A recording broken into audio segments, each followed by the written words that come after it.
بسم اللہ الرحمن الرحیم۔ ناظرین السلام علیکم ورحمۃ اللہ۔ کتاب کا نام ہے قصص الانبیاء اور واقعہ چل رہا ہے حضرت موسیٰ علیہ السلام کا۔ یہ کتاب ہے اردو میں اور 19 ویلاگ ہم آپ کے سامنے پیش کر چکے ہیں۔ یہ 20واں ویلاگ ہے اور ویلاگ نمبر ہے 180، 180 نمبر ویلاگ اور 20ویں قسط ہے۔ صفحہ نمبر ہے 234، 234۔ ناظرین، اس کا ہیڈنگ ہے حضرت موسیٰ علیہ السلام کی واپسی مصر میں حضرت موسیٰ علیہ السلام کی واپسی، یہ ہیڈنگ ہے اس سبجیکٹ کا، جس کے 19 ویلاگ ہم آپ کے سامنے رکھ چکے ہیں۔ یہ 20واں ویلاگ ہے آج کے لحاظ سے، ہم آپ کے سامنے پہلی قسط ہے یہ آج کے لحاظ سے جو ہم آپ کے سامنے رکھ رہے ہیں۔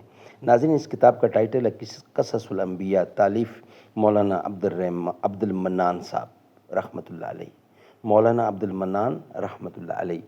ناظرین، اس کتاب کے اندر حضور اکرم صلی اللہ علیہ وسلم سے لے کر حضرت آدم علیہ السلام تک کے قصے، واقعات، سچے قصے، سچے واقعات، قرآن و حدیث کی روشنی میں، قرآن و سنت کی روشنی میں ہم آپ کے سامنے روزانہ کی بنیاد پر کم از کم ایک پیش کرنے کی کوشش کرتے ہیں۔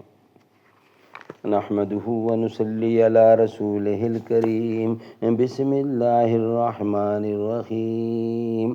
امید حور نے سب کچھ سکھا رکھا ہے واعظ کو، یہ حضرت دیکھنے میں سیدھے سادے بھولے بھالے ہیں، عروج آدم خاکی سے انجم سہم جاتے ہیں، کہ یہ ٹوٹا ہوا تارا مہ کامل نہ بن جائے، تو نے یہ کیا غضب کیا مجھ کو بھی فاش کر دیا، میں ہی تو ایک راز تھا سینہ کائنات میں۔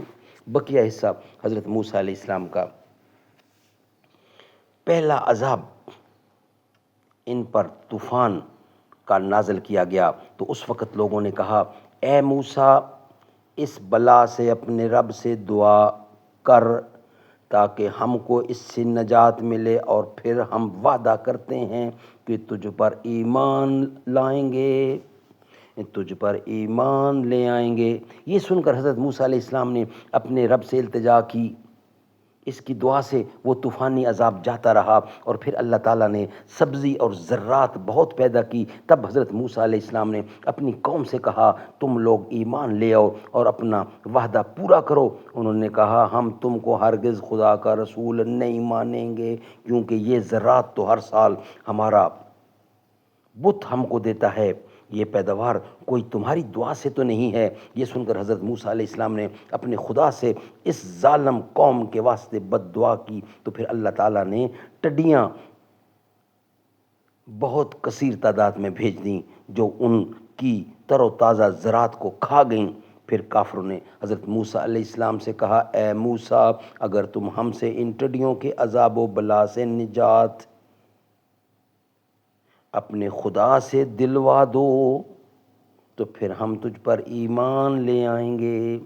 اس ظالم قوم کی باتیں سن کر حضرت موسیٰ علیہ السلام نے پھر اپنے خدا سے دعا کی، چنانچہ ان پر سے وہ ٹڈیوں کا عذاب جاتا رہا۔ پھر اس قوم نے آ کر حضرت موسیٰ علیہ السلام سے کہا کہ یہ ٹڈیوں کا عذاب تو تمہاری شومی سے آیا تھا، اور ہم تو تم پر یقین نہیں لاتے، اور نہ ہم تمہارے خدا پر ایمان لاتے ہیں۔ پھر حضرت موسیٰ علیہ السلام نے اپنے خدا سے اس ظالم قوم کے واسطے بد دعا کی، اور اس کے نتیجے میں اس قوم پر جوؤں، جو سر کے اندر جوئیں ہوتی ہیں، جوؤں کا عذاب آیا، اور ہر شخص کے کپڑوں میں بہت کثرت سے جوئیں پڑ گئیں اور سخت پریشانی میں مبتلا ہو گئے۔ پھر حضرت موسیٰ علیہ السلام کے پاس گئے اور ان سے درخواست کی کہ ہمارے بدن اور کپڑوں میں بہت کثرت سے جوئیں پڑ گئی ہیں اور وہ ہمارے جسموں کو کھا رہی ہیں، ہم لوگ سخت پریشان ہیں، آپ اپنے خدا سے ہمارے لیے اس عذاب سے نجات دلانے کی درخواست کیجئے، تو پھر ہم لوگ آپ پر ایمان لائیں گے۔ ناظرین، یہ ویلاگ ہمارا یہاں ہی کمپلیٹ ہوتا ہے۔ نیکسٹ ویلاگ کی صورت میں ہم آپ کے سامنے بقیہ حصہ پیش کریں گے. ابھی اس کی غالباً 1-2 قسطیں بچیں گی. اے رسول امی خاتم المرسلین، تجھ سا کوئی نہیں، تجھ سا کوئی نہیں، ہے عقیدہ یہ اپنا بے صدق و یقین، تجھ سا کوئی نہیں، تجھ سا کوئی نہیں. دست قدرت نے ایسا بنایا تجھے، جملہ اوصاف سے خود سجایا تجھے.